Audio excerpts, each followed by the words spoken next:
Hi, you're watching Zentech. The reason I wanted to make this video is because I feel that in the past couple of months, I've kind of gotten away from the original purpose of this channel, which was to make self-improvement videos guided to exact helping you from not knowing what self-improvement is all the way to sharing it with other people. But I feel like this channel has gone too far towards entertainment, and originally when I made this channel, I wanted it to also be a kind of documentation of my journey so that others could follow it after. And they didn't have to make all the same mistakes I did, or they didn't have to be in the dark the same way I was. If you've watched some of my videos in the past, you'll know that when I started out, I had no idea what I was doing.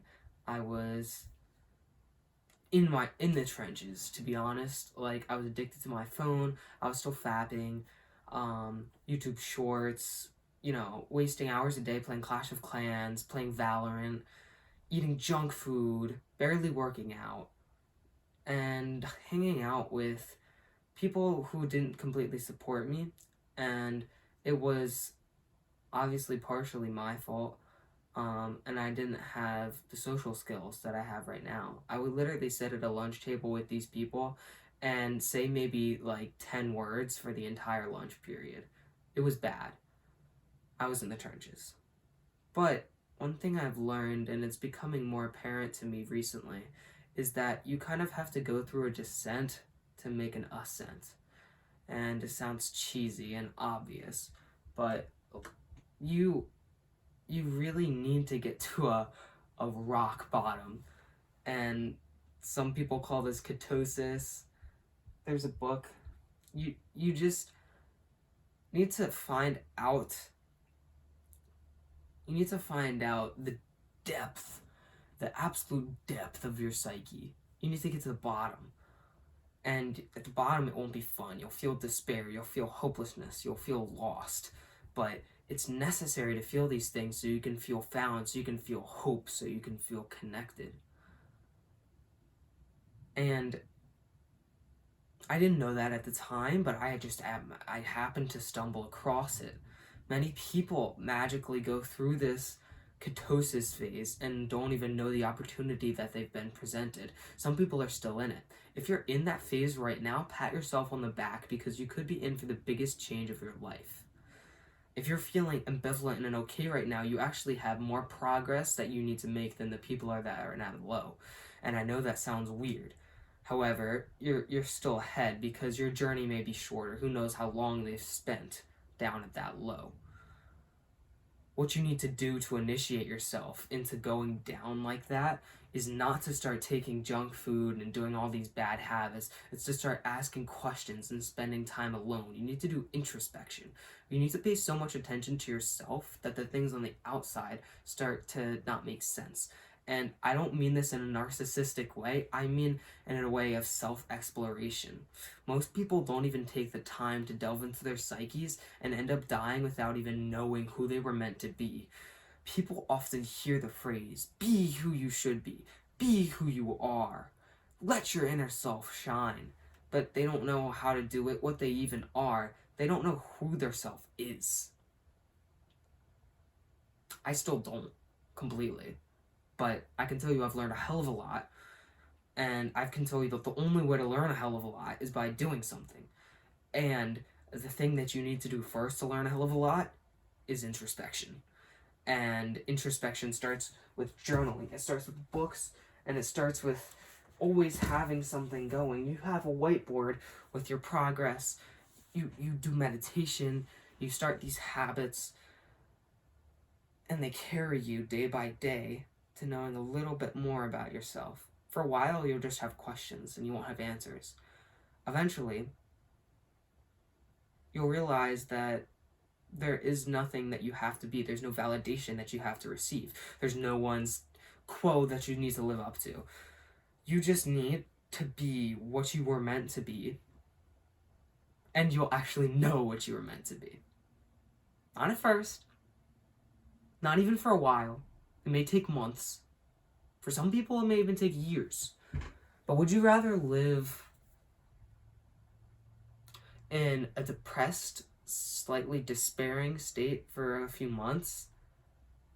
Or would you rather live in a half-life for the entire rest of your life? Because after that state of despair, you'll achieve a state of joy like you've never known before. You'll achieve a sense of fulfillment and connection like you never would have expected. A lot of this information comes from the book Fire in the Belly, and I absolutely love it.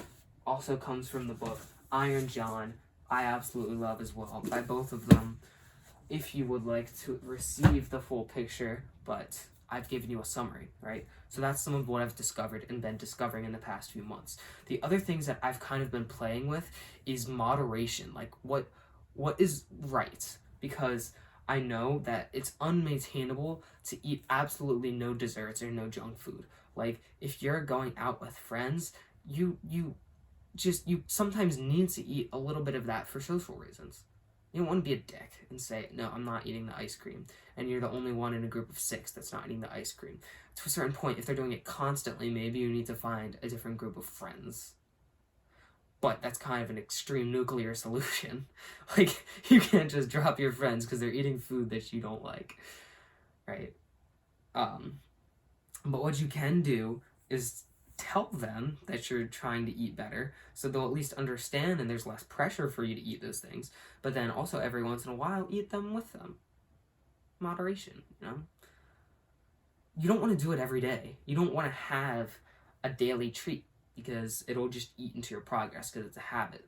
But what you can do is every once in a while, on special occasions, when you're hanging out with friends, you can allow yourself to have that, as long as you know that if you have a streak of eating healthy the days before, and you can maintain confidence in yourself that you'll have a streak of eating healthy after.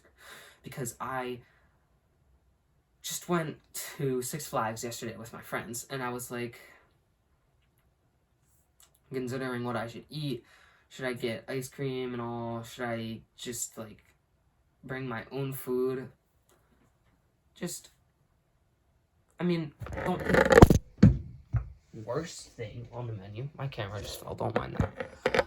Don't pick the worst thing on the menu that you possibly could pick, but you don't have to starve yourself because there's nothing that you find is extremely healthy on the menu, right? Moderation. Another thing I've been experimenting with. Something else that's interesting me is routines. I found that routines can be one of the most important things in your entire self-improvement journey because they compound every day. Even a 5-minute routine can actually carry you to success more than you'd realize, right? That's all I'll say about that. I have more information about it on some other videos. Another thing that I've noticed is,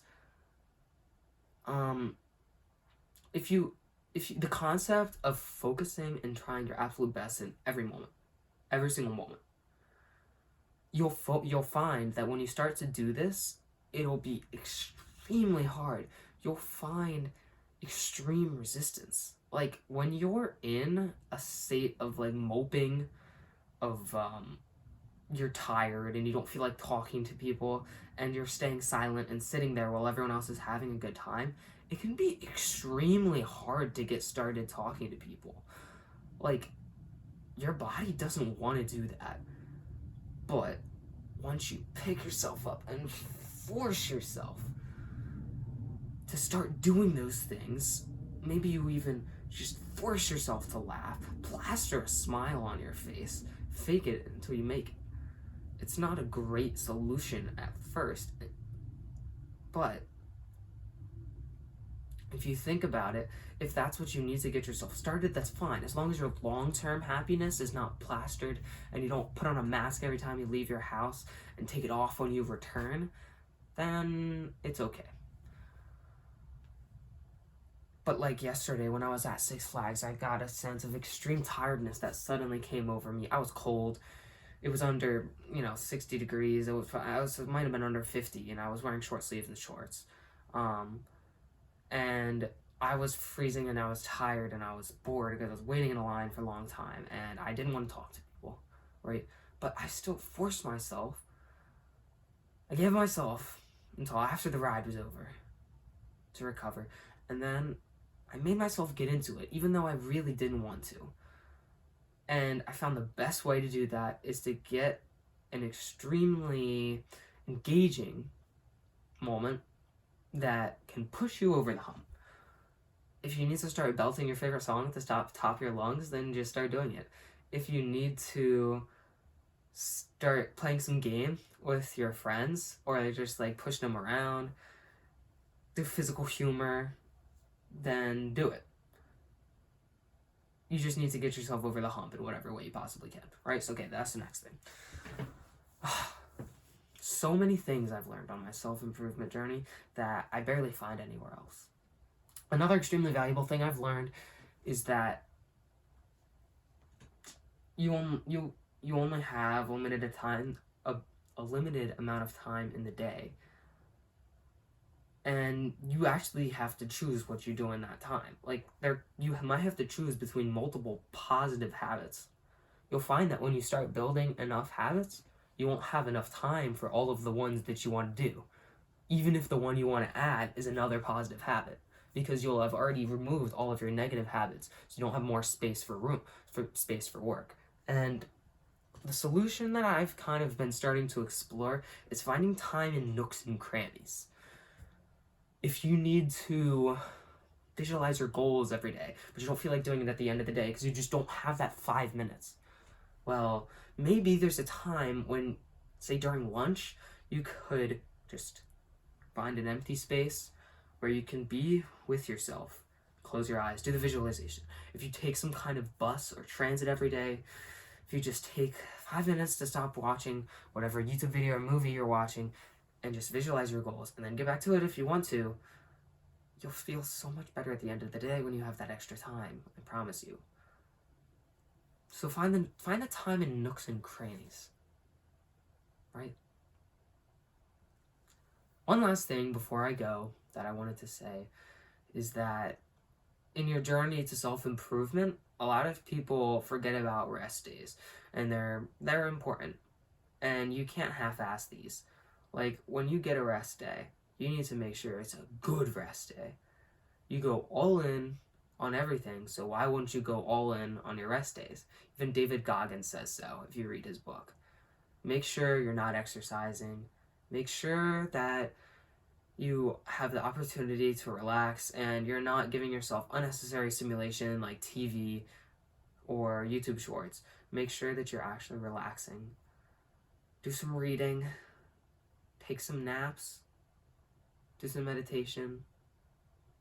If you're an extrovert, maybe just do some light talking with some friends. Things that calm you down. Rest days are important though. And it's also very beneficial, if possible, to have a little bit of rest time each day, even if it's just 10 minutes, where you can just sit down and think about what went well in the day, what didn't, what you want to do to improve, and let your mind be at ease. This isn't even meditation. This is more than meditation. This is complete relaxation. 10 minutes, and you'll go very far. All right. That's about all I wanted to say. I think with that information, you can take yourself pretty far. It's a few things that I've learned, especially that nooks and crannies little solution. I think that's something, right? And I don't hear it a lot, okay? Anyway, this was Zen Tech. Stay Zen. Also, like and subscribe.